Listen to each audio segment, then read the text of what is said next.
again to my vlog. Ayan, hapon na po dito at katatapos ko lang ng trabaho. Nasa sentro pa ako actually kasi pupunta ako dito sa my Asian store kasi bibili tayo ng pang sinigang, my train. So ayan guys, nagbus pala ako kanina kasi wala tayong sundo today. Mamaya pala bago ako umuwi ay pupunta ako sa store kung saan ako bumili ng may bitbit akong ano dito. Ano ba ito? Eco bag. Ipapalit ko yung mga pantalon ni Sofia kasi ayaw niya yung style na nabili ko. So, dito muna tayo sa my Asian store. Tingnan natin kung ano ang makikita natin dito. So, ayan. Dito na naman tayo. Bibili tayo ng okra kasi gusto kong magluto nga ng sinigang guys. Saan ba yung mga ano niluluto? Sige.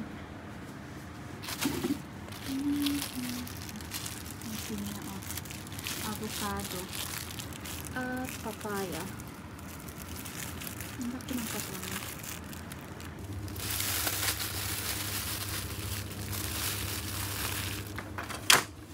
May saging guys, hindi naman siya hinog. Hanap tayo ng sitaw.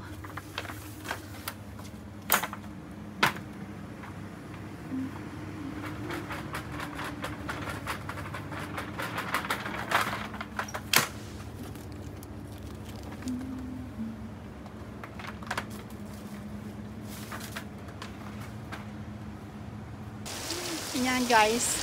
Ay. Nadapnan tayo ng ulan. Kaya nandito ako sumisilong muna. Niisip ko yung mag-aama. At nandito na nga po ako sa store kung saan ko ipapalit yung mga pantalon na nabili ko para kay Sofia. Nakasale nga sila ngayon ang mga pantalon 2 for 250 krona nga lang.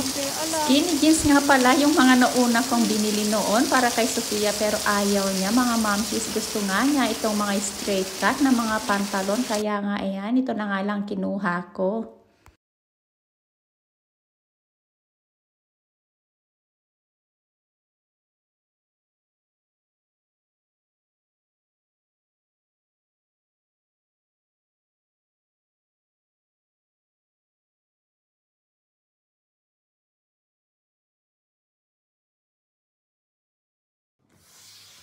Hello mga mamshies! Ayan, nasa bahay na ako finally.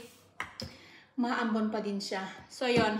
So, pagkatapos ko ang maipalit yung mga pantalon ni Sofia ay umuwi na din ako agad-agad. So, yon. So, instead na bangus, kasi nga nagre-crave ako ng sinigang na bangus, kaso nga lang kanina sa Asian store, pagkatingin ko sa presyo ng bangus ay umatras ako dahil.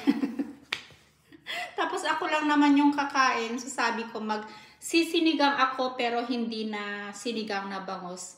Ano na, next time na. Pag nakaluwag-luwag.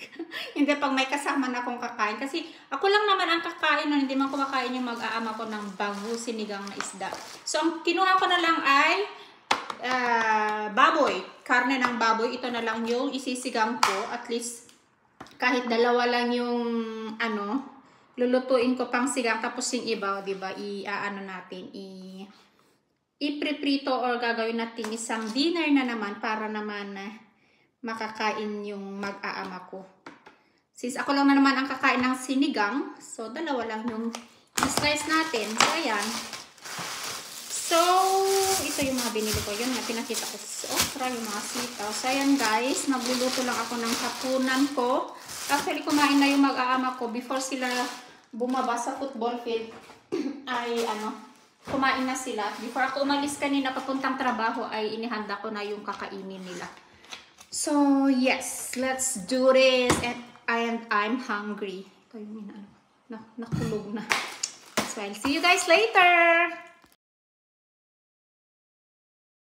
Ayan, ready to eat na mga mamshies. Luto ng aking patsambang sinigang. Yan, kukunti lang talaga yung karne niya. Pero okay lang yan. Mahilig naman talaga ako sa gulay-gulay. At talagang dinamihan ko yung sabaw mga mamsis kasi masarap umikot ng sabaw ngayon kasi nga malamig na. Ayan. Kain tayo. Hindi na ako nag-video kanina habang niluluto ko ito kasi for sure alam naman na natin lahat kung paano magluto ng sinigang. Ayan. Ang ginamit ko lang naman is okra, kangkong, sitaw, kamatis, sibuyas at syempre yung karne with the help of ginisa mix. So ayan. So, yun lang ang aking vlog for today. Maraming salamat ulit sa panonood nyo dito sa aking content na ito. Wala akong may content. Kaya pagpasensyahan nyo na mga mamshis. So, thank you for watching. At wala pa pala yung mag-aama ko. Ayan, padilim na. Nasa camp pa rin sila. Ayan. See you in our next video. Thank you for watching. Tayo pa sa naglupak yung sinigang na baboy. Nakangalo din sa akin. Nagising ako permin. Hindi mo siya okra.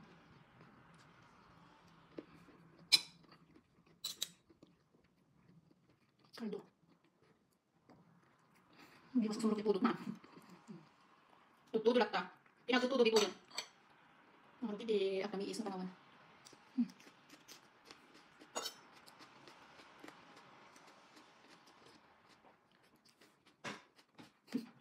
Pinoy, nakangalo din sa akin na. Hindi din